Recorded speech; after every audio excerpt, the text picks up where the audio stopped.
Good morning, everyone. Thank you for joining us for ICONversations. We have 5 amazing icons on the panel for you today. The ICON program is designed to celebrate our company's top producers. These agents have gone far above capping status and are now earning back their paid company dollar with various stock grants. They earn these by reaching exceptional milestones. Today, from Saskatchewan, we have Emma Armstrong. From Michigan, we have Jason Matt. From Texas, we have Tammy Pack. From California, we have Daryl Owen. And our moderator from Ontario is Michelle Kennelly. Michelle, go ahead. Today, from Saskatchewan. Hi, everyone. Thank you for joining us. And nice to see everyone up here. Daryl, Tammy, Jason, and Emma. And Emma, nice to see another Canadian. This is awesome because I know our markets are a little bit different. So makes it a little bit more interesting. All right, I'm going to dive right in to the question I think everyone is probably wanting to hear about.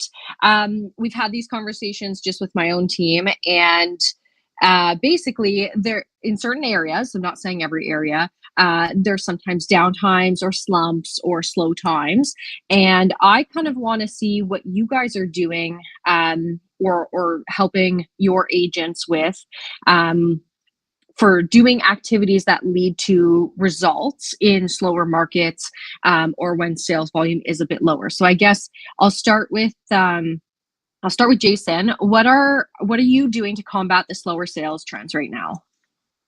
Yeah, thanks so much for asking. And I think for us, it's really, I know it sounds cliche, but we're trying to really get back to basics and just really focus on, getting rid of like the busy work. I know sometimes as agents, we all feel like, hey, if I've got a million things going on, I've got, I'm rushing here, rushing there. But a lot of times, there's like the dollar productive activity, then there's like the servicing end of it. So I've been really just trying to focus on and have the team like really look at time blocking. So when the market's a little bit slow and we're having a little bit of a struggle, just trying to figure out, okay, I know we all prospect, we all know what we have to do, but to really like dive in and say, okay, well, which days are we making calls? How many hours are we doing it? What's our goal for not only the week, but for the day, and even like for the morning versus afternoon? Just because when it's busy, it's great. Things are flying in, flying out. We're showing houses, listing properties. We can be a little bit lazy or sloppy. But I think when the market's a little bit more challenging, it's important. At least for us, where I really try to focus on like time blocking. So that way we make sure every single day that we're doing something that's going to be dollar productive, whether it's, following up on leads, calling past clients, doing our prospecting, just listed, just cold calls. But I think time blocking has really, really helped us, get through some of this kind of slower market that we're seeing. Yeah, I think that's really smart. Getting back to basics is always ideal. And I think when you've been in the business for a long enough time, you realize, oh, geez, I actually haven't gone back and kind of refreshed myself in the basics, like, time blocking. Yes, I know how to time block and I'm doing it every day, but things get a bit more lax and then you kind of start to flail, which is not really a good plan. So Tammy, what are you doing? I don't know if you have a slow market, but if you have been in a slower market, what are you doing to combat that?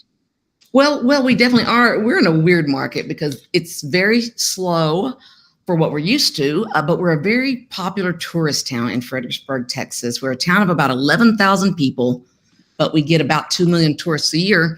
So we sell a lot of investment properties. And if you think about it, we're rarely ever a need. We're mostly just a want. So when times are more challenging, we definitely do slow down. Something we did just this week focused on not only getting new leads, new opportunities, but upping our skill level at not losing things that we have. So what we did is a big challenge on a listing presentation. So I have a team of 21 agents here total, counting me and my husband here in Fredericksburg, Texas. And we said, guys, I'm not sure you guys are using the digital listing presentation we've created, which always is back on us, right? It's like we're not teaching it to the newest agents on the team. We're not keeping the cadence of accountability. And being fortunate to be the #1 team in our area, in our MLS, for 5 years now. Sometimes we rest on our laurels, right? So we said, hey, everybody, in 2 weeks, bring what you got, whatever you got, make it better. Don't go with what's in your back pocket. Do whatever you would do if you got that $2 million call today. And we get those on our office line here. What would you bring? So you got about a couple weeks, and we assign them a very difficult commercial, not totally commercial, but a short-term rental, which is a lot of what we sell, and said, comp it out, do your marketing plan, bring it all in. And so the last 4 days, my sales manager and I have had a total of 15 agents come in and present their listing presentation, marketing plan, their comps. We recorded them. We're going to have some awards on Monday, and we're really treating it as a way to up your game. If you're great, become greater. If you're struggling, this is your wake-up call, because our answer is, if you get a list and a $300,000 listing call in your area, maybe the gold, whatever it is. But if you get that call and you're going up against 3 or 4 agents, you can't afford to lose the listing or the buyer appointment that you've already got. So what we were doing is, everyone has kind of gone back to the drawing board to the list of suggestions we have for ourselves to make the digital presentation even better is mighty long. So I'm going to be busy this weekend trying to work on that. But that's one thing I would suggest, whether you need to get on some coaching calls, some whatever it is, some XP training calls, something where you nail your buyer presentation, whether you get out and get honest with yourself and revamp your listing presentation, make sure it's not 2 years out of date. Make sure, one little tip I'll give you is, don't lose any of the opportunities you have. That's the lowest hanging fruit. I totally agree. Especially if you are in a downtime, learn the numbers, know your numbers. I run into this a lot of the times with my team, or just anyone within my downline. It's like they're going to a listing appointment and they don't know the numbers. And I'm like, guys, that would have taken you, 15 minutes to look up all the numbers and everything you need to know. And why are you not doing that in order to be the go-to person for your marketplace? If you don't know your numbers and someone else is coming after you and, has the numbers ready of, what things have recently sold for, or average days on market, or whatever the case is that, they're asking you, if you don't have those on hand, then you're not going to look like a professional. So using the downtime to do that stuff and revamp listing presentations. I've been doing that myself. It's like, okay, I'm going to refresh myself on all my listing presentations and reformat them. And same with the team, and even going through CRMs, right? It's like, I went through that this week. It's like, go through the CRM, see what's going on. Yes. Maybe there's people in there that you want to delete, or you want to add more people in, or you look at it and say, what the heck? Why haven't I added these, last 5 sales in? These people need to be in my CRM. This is crazy.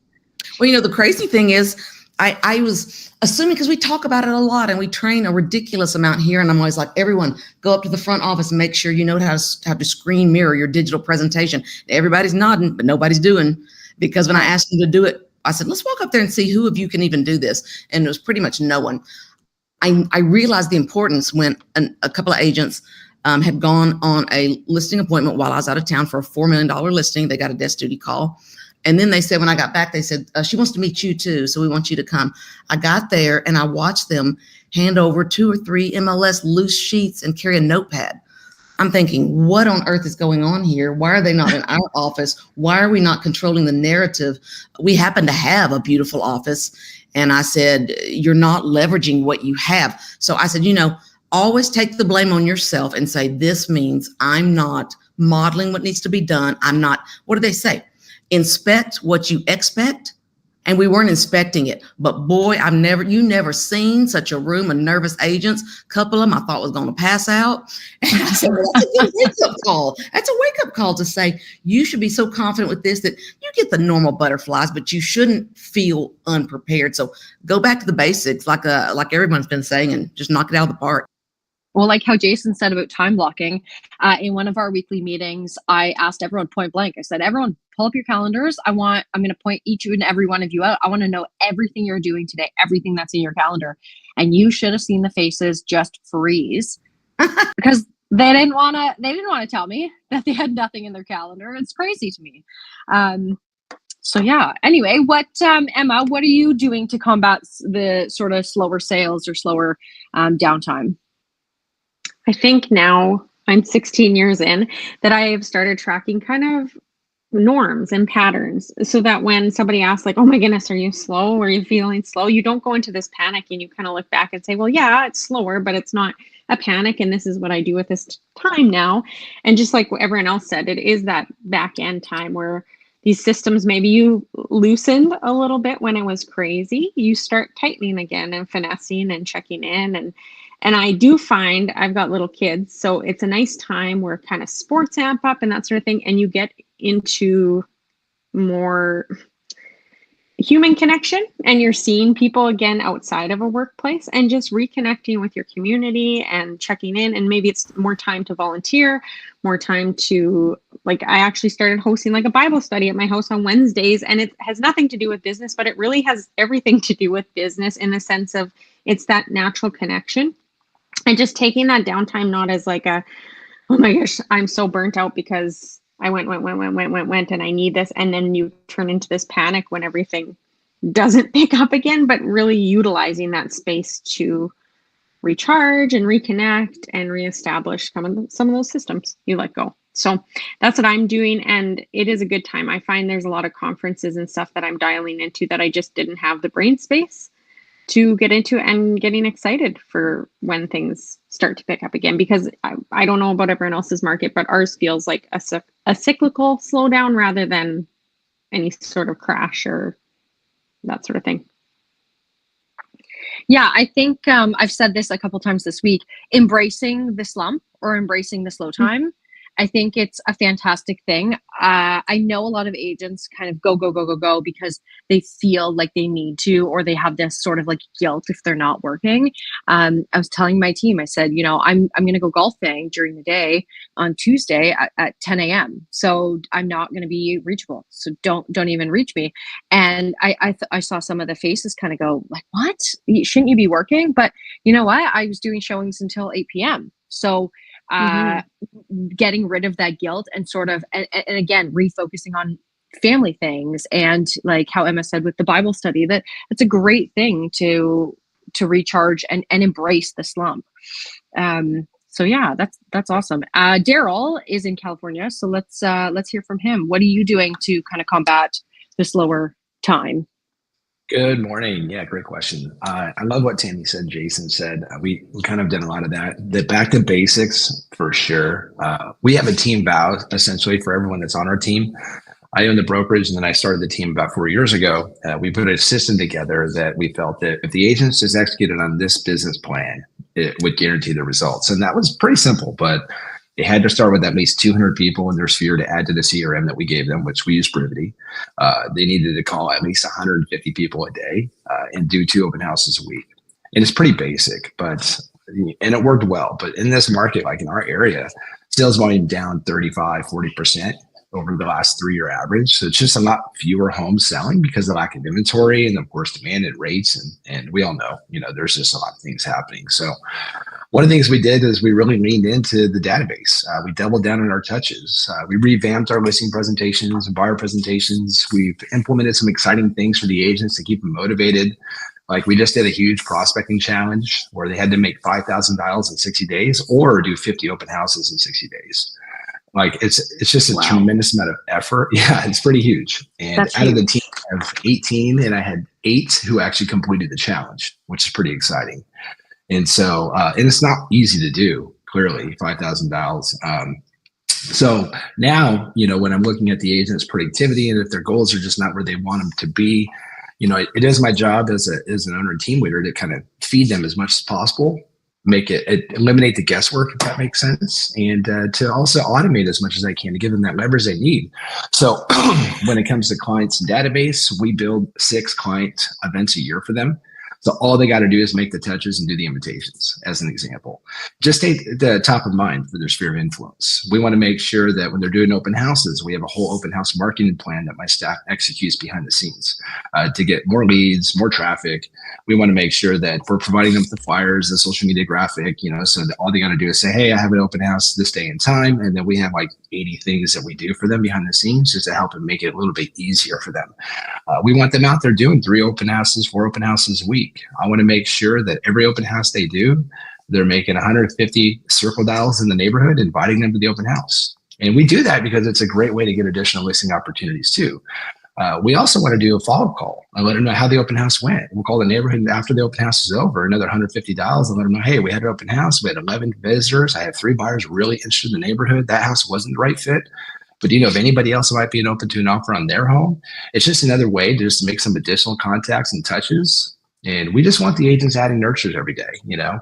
So when they start with that 200 people in their database, we want to grow that to 1,000 and 2,000. And if we market to that database properly for them, and we automate as much of that marketing as possible, just to make it a little bit easier on them, give them more of their time back, you know, ultimately their business evolves from like, I'm doing a lot of open houses and I'm doing a lot of door knocking or circle dials or, you know, cold calling, to where I'm really just leaning into my database and staying in touch with all of my people, just building relationships with my people and just doing my lead follow-up. And over time, you're kind of living out of your database. And once it gets to that point, there's a lot of consistent repeat business. It's a pretty beautiful thing. It just takes some time to get there. So, you know, the way I kind of explain it to the agents, if you could add maybe 1 or 2 nurtures a day from your efforts, you know, that's 10 a week. You know, you're talking 500 a year. And if those nurtures are potential listing opportunities, maybe they're not ready to sell today. Maybe they want to sell in a year, 3 years, 5 years. You know, over time, we're going to see probably an 8 to 12% turnover of those people who are actually listing their homes. And if you have 1,000 people in that database, that's over 100 listing opportunities a year just with 2 years of effort. And so sometimes initially when they're just starting out, it's hard for them to see that. But over time, when they start seeing the results, they're not really competing for these listing opportunities in a year or 3 years because they've already established that relationship. We've sent them market reports. We've been marketing to them, to those potential sellers on behalf of the agents. And so they just get the call and they just show up. And a lot of times it's not, hey, we're interviewing 3 agents. It's say, hey, come over. We're thinking about selling in this entirely different environment. Right. Yeah, that sounds amazing. Like you're doing all the systematized things that should be happening, regardless if you are slow or in a super fast paced or busy market. So I think you're doing some amazing things. Thank you. Ultimately, I guess it comes down to we're doing a lot more activity than we used to. We got to work harder. We got to work twice as hard to make the same amount of money as what we made in 2021. That's just the nature of our current environment, in my opinion. Absolutely. No, I totally agree. I think this is the best time for everyone to, you know, refocus their efforts and their goals. I've put the task out to my whole team. We do a weekly session, and I said, by next week, I want you to write down, like, start with why. It's as simple as that. Why are you doing this? Why are you in the business? And then base all your goals back from that. So just doing that activity and going backwards and saying, okay, this is your why. Maybe you want to make, you know, $200,000 this year. It's going to be a lot harder than it was, you know, 2021 or 2022. But break it down on a monthly, weekly, daily basis of activities of what you're doing. So if you know you want to do that production, work backwards, and your goals might be, you know, calling 20 people a day and going out and having conversations with people that you don't know. And maybe it is door knocking. Maybe it's whatever you do, maybe joining a club or sports league or your church or whatever, and having those conversations. So I think it really does, like what you guys are all saying is it's going back to the basics. It's getting all the systems in order. And then it's also ramping up. Like, I think our sphere, our clients, seeing that we are still being productive and we're out there and we're hosting events and we're still sending out great newsletter content and making social media posts and all those things. I think our clients seeing that shows that we haven't slowed down, even though the market's a bit slower. It's the perception of, you know, our clients aren't scared off about us being slow or the market being slow, because it's just, you know, what we're doing every day. And I think some agents are letting off the gas a lot because they think, well, geez, I'm not busy. What am I doing? Like, you know, they're kind of just out there winging it when they should be working on their systems and going back to the basics where we're ramping it up. And I think it's going to make a huge difference.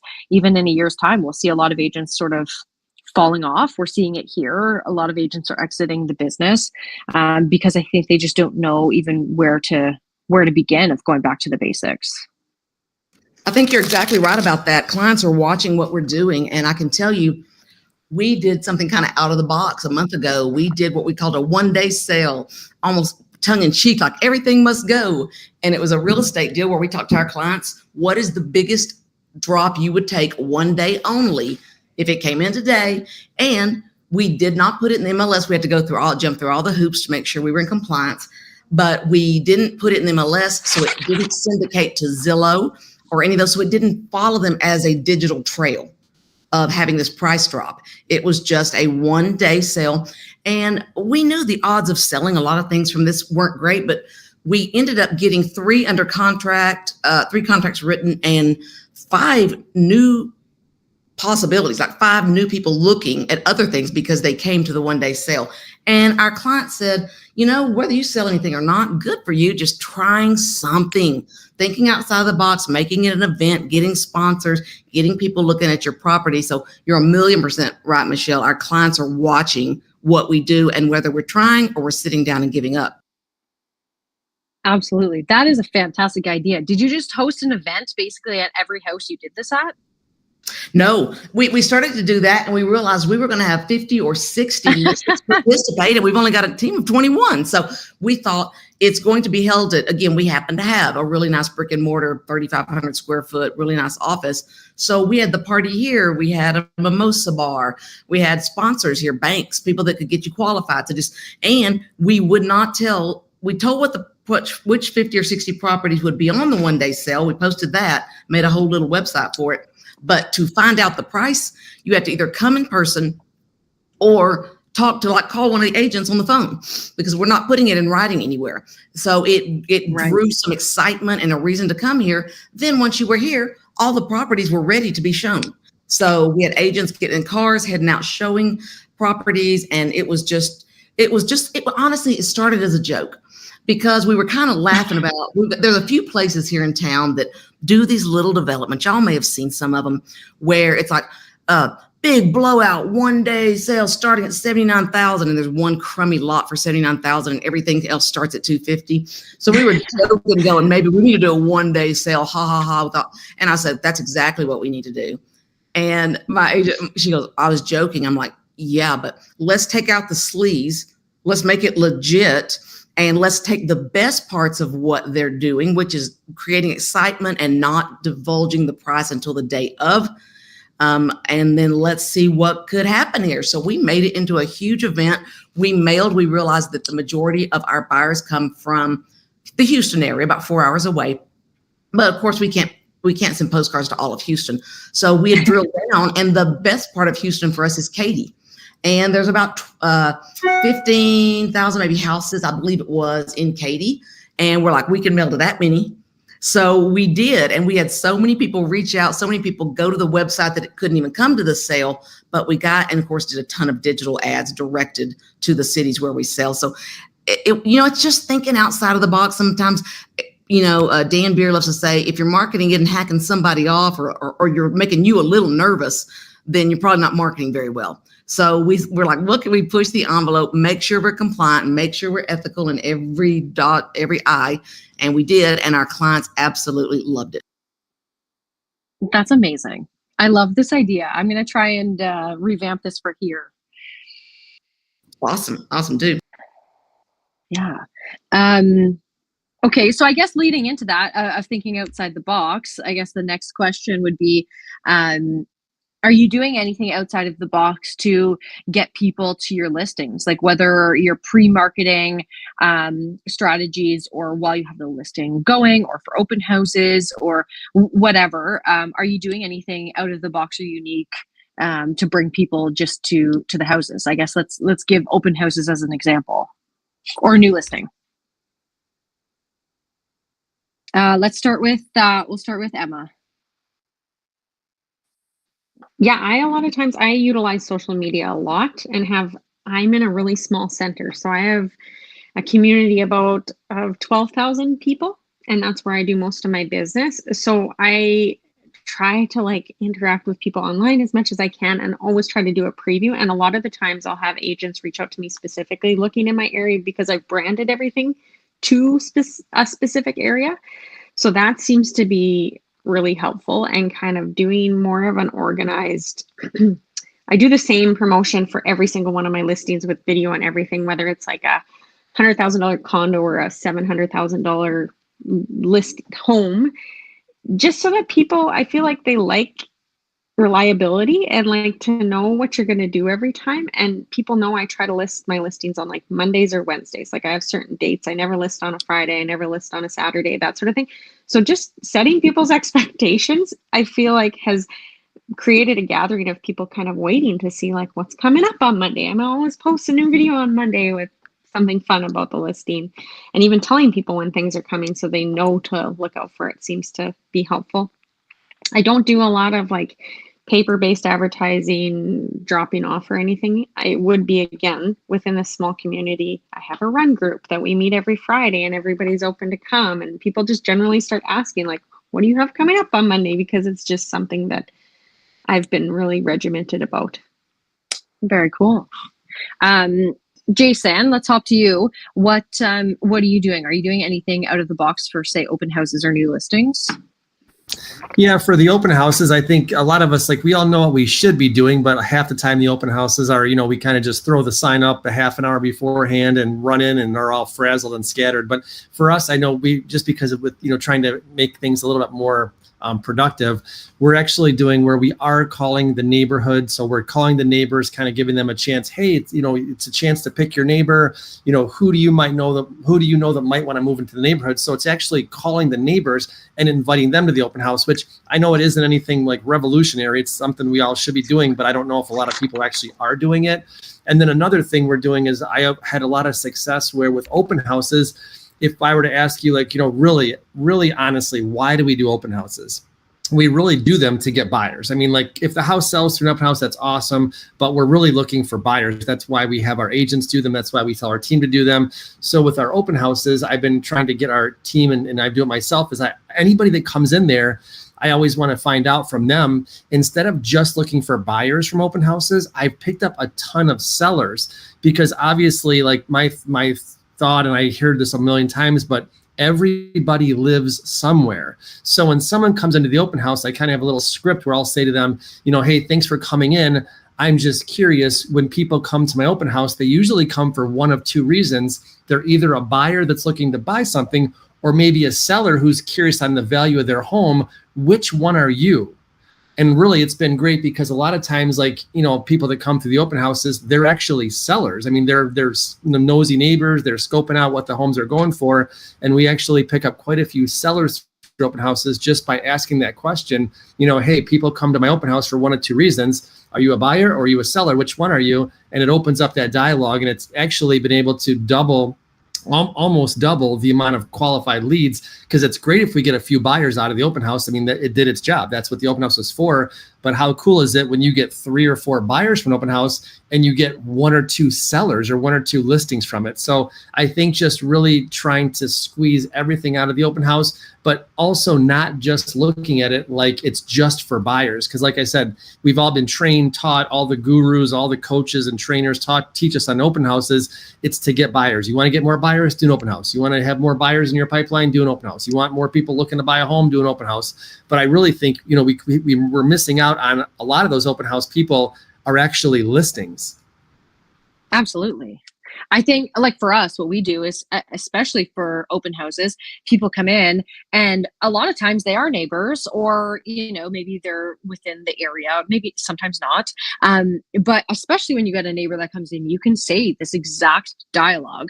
Hey, do you live in the area? Yep, I do. I actually just live down the road. I have a similar house. I just kind of wanted to see what these guys did with this house. Oh, that's fantastic. Have you ever had anyone come in to tell you what your house is worth? And usually they say no, or they say, well, we bought it such a long time ago, I don't even really know what it would be worth. You say, hey, okay, can I have your information, and I'll come over and I will do a CMA for you. I'll give you an idea of value completely free, just so you have an idea of what your house is valued at. That way you have this number going forward. You give them your phone, They put their info in there. You can text them right away. If they're an elderly couple, maybe they might not want to give you their number, or they have a landline. You can say, I'll call you after the open house is done. Maybe I'll pop by because I'm already in the neighborhood, if that works for you. I'll just pop over at 3:05 or whatever. And then you can go straight there. You can have a tour of their house. You can have that conversation with them. Again, they might not want to sell, but everyone is pretty interested in knowing what their house is worth. So having and initiating that conversation, and not like weaseling your way, like, give me your phone number, I'll give you a CMA. You're offering this free service to them, and you're being that neighborhood professional. So I think that's a really good way of getting listings. We try and target a lot of sellers, to be totally honest with you, from our open houses, as opposed to only buyers. All right, Daryl, did you want to touch on that?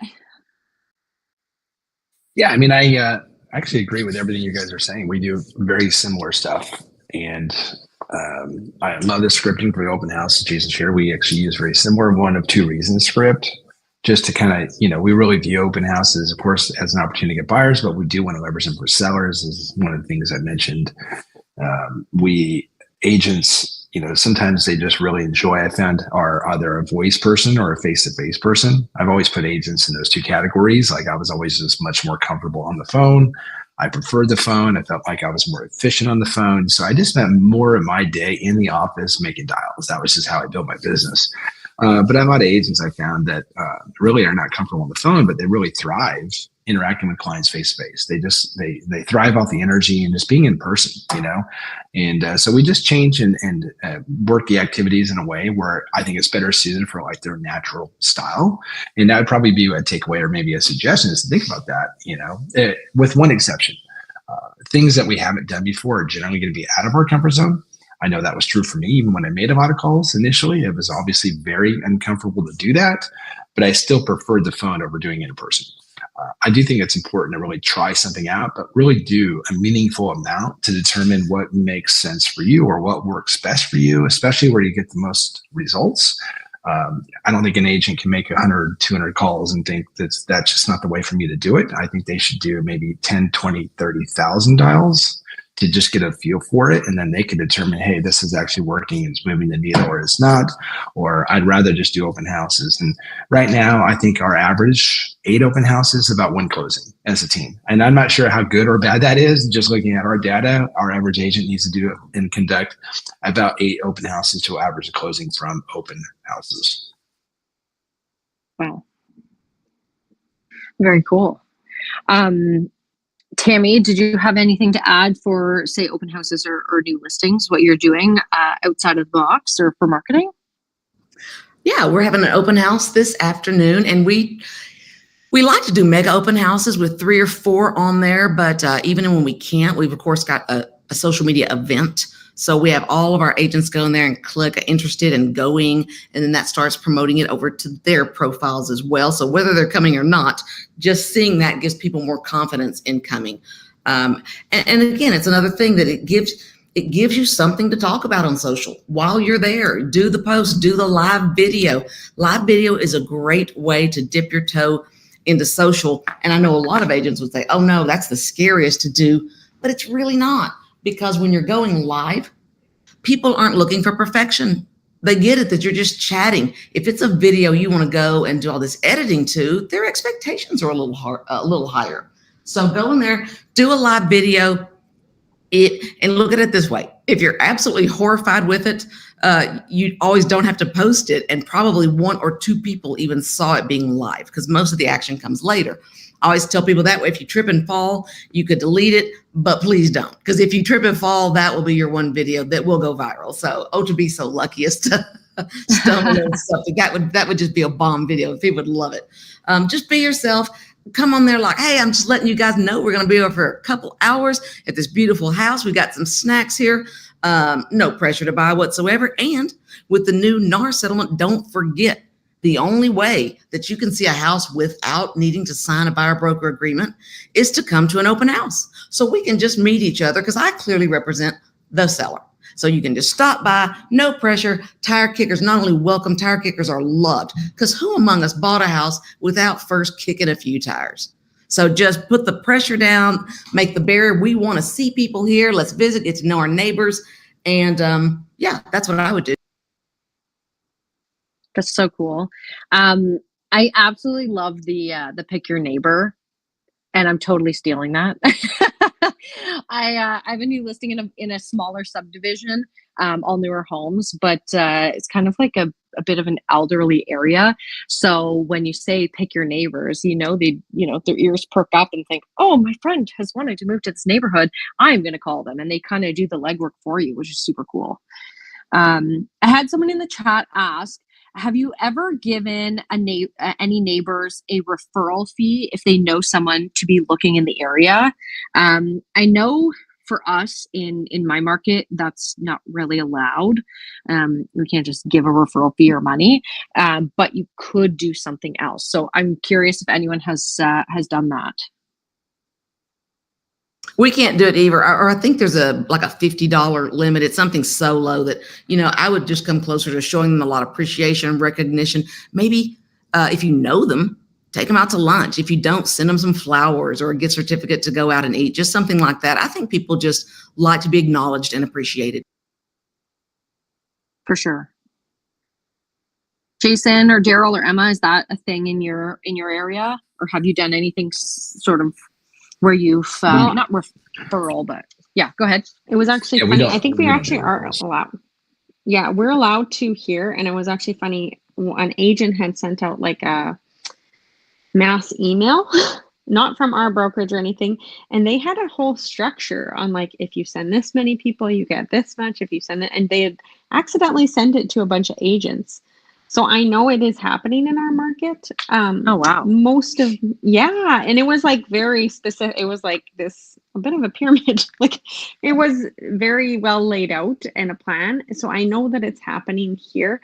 I generally don't, unless it's somebody who I know, like I might send flowers or I might do something small, but not a specific money amount or anything.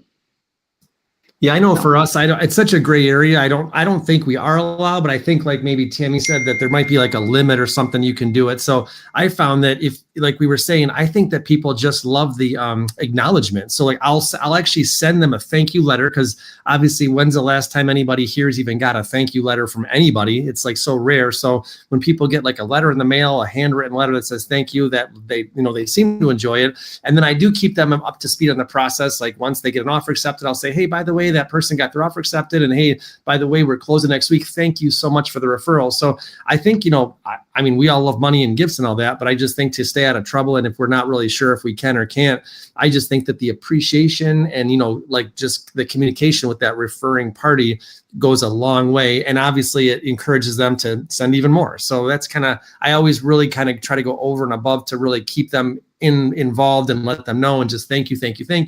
Here's they're moving in and all that. And it's really, that's kind of how we've been doing it. It's been working out great. So.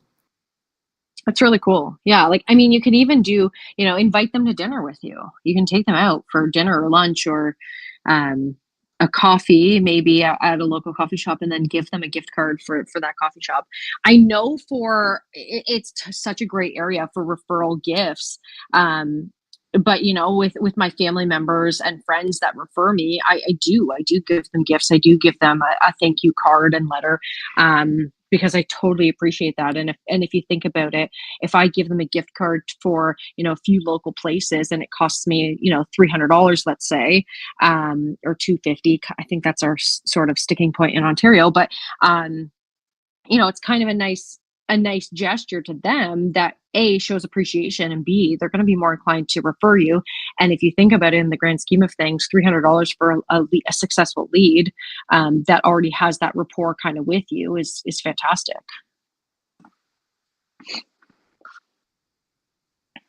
Okay, so I guess we'll lead in. Does anyone on here have any questions they want me to bring up? Otherwise, I'll kind of lead into my next one. We're good. Okay, so if you can name one thing that you can attribute your success to becoming an ICON agent, it can be one or two things. So we'll start with Jason. Yeah, for me, that's pretty easy. I always kind of go on and on about this. It's just follow up. It's follow up, follow up, follow up. Just because I know, we talked about open houses. Somebody mentioned print media. We as agents spend so much time and money and time just, taken away from our families and, investing in just actual dollars to get the leads. We're all trying to get leads and get leads and get leads. Some of us have billboards and we spend thousands of dollars and we spend, hours away from our family with open houses to try to generate the leads. And I'm always so surprised when I see agents who spend either so much monetary investment or time investment to get the leads, and then they literally do nothing with them. They'll call them once, maybe they'll send them a text, and then that's it. So I know for me, our big, huge kind of claim to fame is it's just being relentless with follow-up. So I mean, it's, we mentioned earlier, I heard, speed to lead, or, we want to make sure we call them right away, but then just, call them. And if I don't get a hold of them, send them a text. Try to get their email, send them an email, call them again, maybe a different time of day, check in with them again tomorrow. And I know that there's different opinions on this too, but I mean, maybe it's right, maybe it's wrong, but I strongly believe you'll never lose a deal by doing too much follow-up. Now, again, people might say, oh yeah, well, if I bug them and they're going to hang out, they're mad at me and I'm hounding them. Well, that's the chance you take. But 90% of the time, you're going to never lose a deal by doing too much follow-up. But I know for us, it's just making sure we're following up.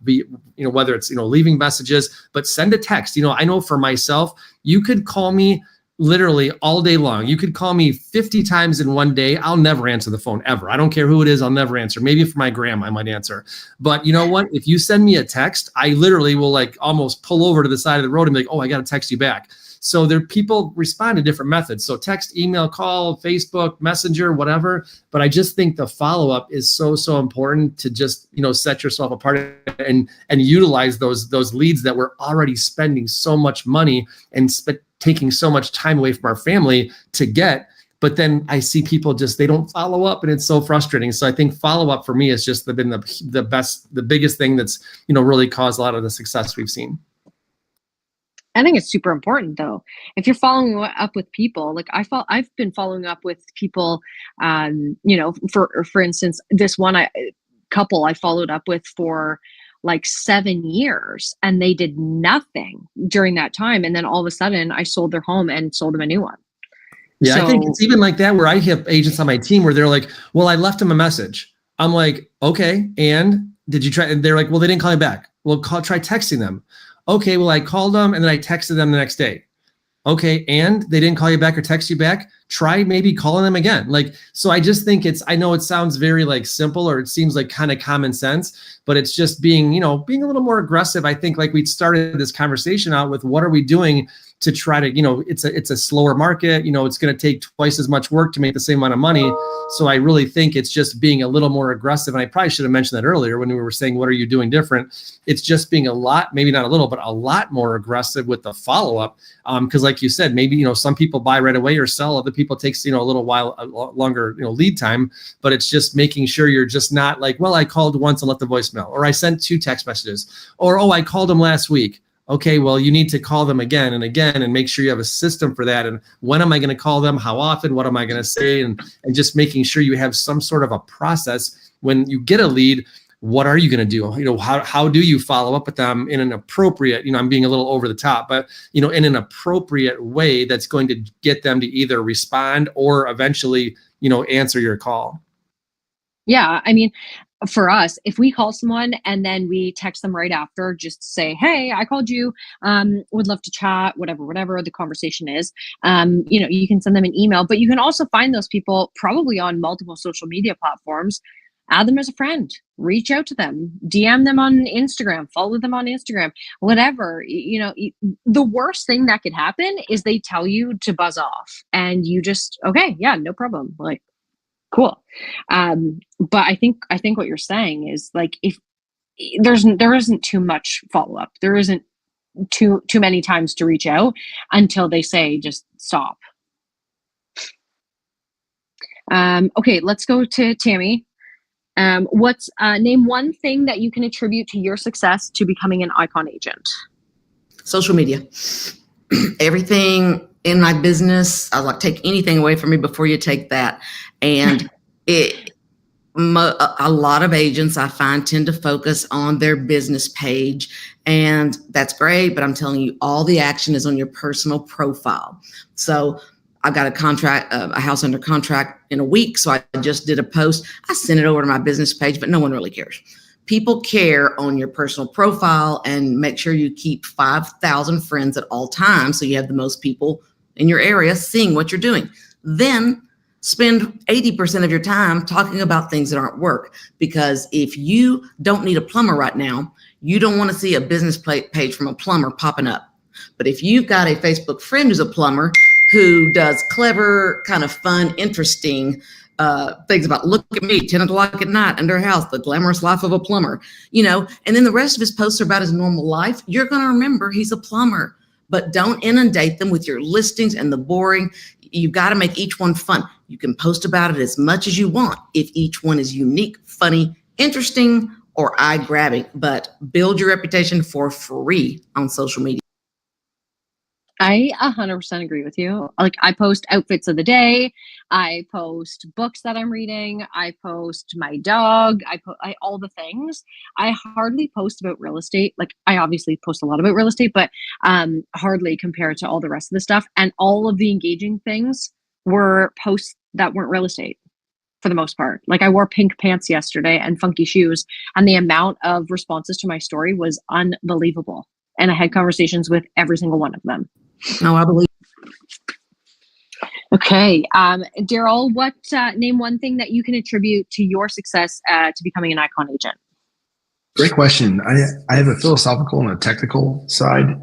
The follow-up is spot on. And the way I would phrase that is just really like everything that we do in our team in terms of activities is to add people to the database. But then a lot of times we forget to work the database. So we go out there, we want to find today business and new business, of course, but we don't want to neglect tomorrow business. And so I would say that adding nurtures to the database every day is key, but also really leaning into following up with those people and staying in contact over time, because they may not be ready for us today. They may be ghosting us for 8 or 10 months. And it's hard to not take that personally when you're calling the same person for 10 months straight. They never answer your call. They never respond to a text. But then on month 11, for whatever reason, they're like, oh my gosh, I'm so happy you called. I've been thinking about you. I was going to reach out, so-and-so died, or I'm going to have to move for work. Like, there's just things change. And that's what I try to reiterate to my people. It's like, hey, people's life changes all the time. You just got to be there at the right time and just continue to do the follow-up. And the philosophical side for me was programming. I think that's really key when it came to just my mindset, my attitude, my perspective, really taking responsibility for my results, really 100% responsibility, just being accountable to myself. And it took a lot of reprogramming in my mind, the way I was raised and the environment that I was raised in, just to recalibrate what I would say is the necessary ingredients to be successful. To really look at like how I perceive things, the way that I react to things, how much money that I make or could make per year, or how much wealth I could have or could create. Like, that's all determined by the pre-programming I've already had in my life and my childhood and through my life experience. And I had to really evaluate, like, why do I think this to be true when this could be true? And it took a lot of work, to kind of grow what I would say my programming into an environment or into a matter of income or a matter of wealth that I felt like maybe wasn't attainable at a younger age. Now it's like, it's absolutely possible. So combination of programming and just leaning into the database. That's fantastic. The mindset is key, honestly. Like, everyone, even if we're in a slower market, having your mindset in a certain way is huge. I say this to my team. You don't have to do something. You get to do something. You don't have to go do that open house. You get to go do that open house because you get to meet all these amazing people that are going to come to it. Okay, so Emma, name one thing that you can attribute to your success to becoming an ICON agent? Yeah, I hate to harp on this too, but I agree with you and Tammy in the sense of social media is so good at checking in without actually checking in. You can check in with however many people all at once. And I think it's so true that, like Tammy said, like, you might not be thinking about plumbing all the time unless your pipes are broken. And it's the same thing with real estate. Like, I think because we're in this world all the time. We're fixating that everyone's thinking about buying and selling, and it's just not the case. So I always try to be like, okay, there's 500 agents in my area. What else do people want to know about me? Because usually that touch point is, oh, we have kids in the same activity, or hey, I'm whatever. Like, it's never usually a start about real estate, and then it just leads to that, and then just that memory, like connecting the two, but not overwhelming and bombarding people like, I'm a realtor, I'm a realtor, I'm a realtor. It's like, no, I'm a mom, and I'm a runner, and I'm all of these things. And there's just widening the amount of touch points you can possibly have by sharing your life organically. And then, of course, in return, you get better aligned clients because you've already got something of interest that you share outside of just being a realtor. So I think that's just a tool that we should all be utilizing well. For sure. When you say you don't think about plumbing all the time, I do, because I live with a plumber, but I Me too. totally understand. So I My totally husband understand. is also a plumber. Yeah. Oh, well, there we Same. go. So yeah, my brain is always on like houses or plumbing or being a mom.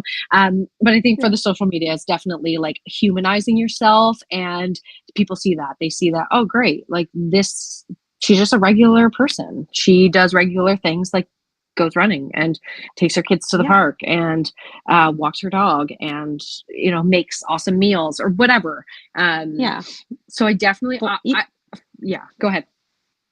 Even yesterday, like just making it interactive. So yesterday we were getting our insulation topped up in our own attic at home. So I had put out a box and said, like, can you guess like one of the most common deficiencies that comes up at a home inspection that isn't groundbreaking, but it almost comes up every time? And I had to stop getting responses because my phone, and it was just such a good way of people being like, oh my goodness, when my house, when we bought it, it was all about grading, or it was all about smoke detectors or whatever. And it was just getting that interaction. And then you had all these responses to check in with people and be like, oh my goodness, how did that go for you? Did you get your thing figured out? And it was just something that was happening in our own house that was otherwise quite boring and mundane, you know? But you became the expert, because now I bet you a bunch of people asked you who you used, what company. And then you kind of can give that name and info, and then they use them and say, you know, we just did that as well, and it was fantastic. Thank you for the recommendation, right? So now you become the expert in all sorts of things when you're posting about even personal life stuff, right? And boring stuff. Yeah.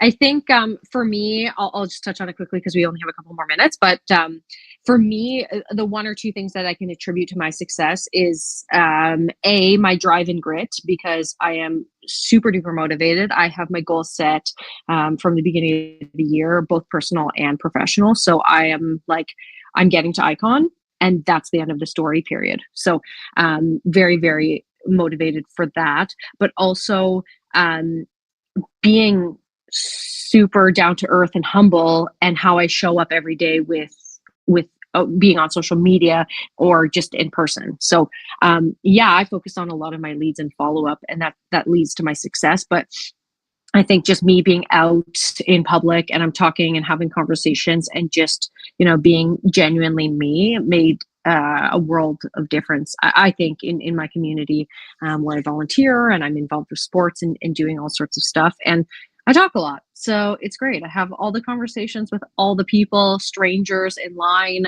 everywhere. So I think that is a huge part of my success to becoming an icon. Okay, we're top of the hour here, 1 o'clock. I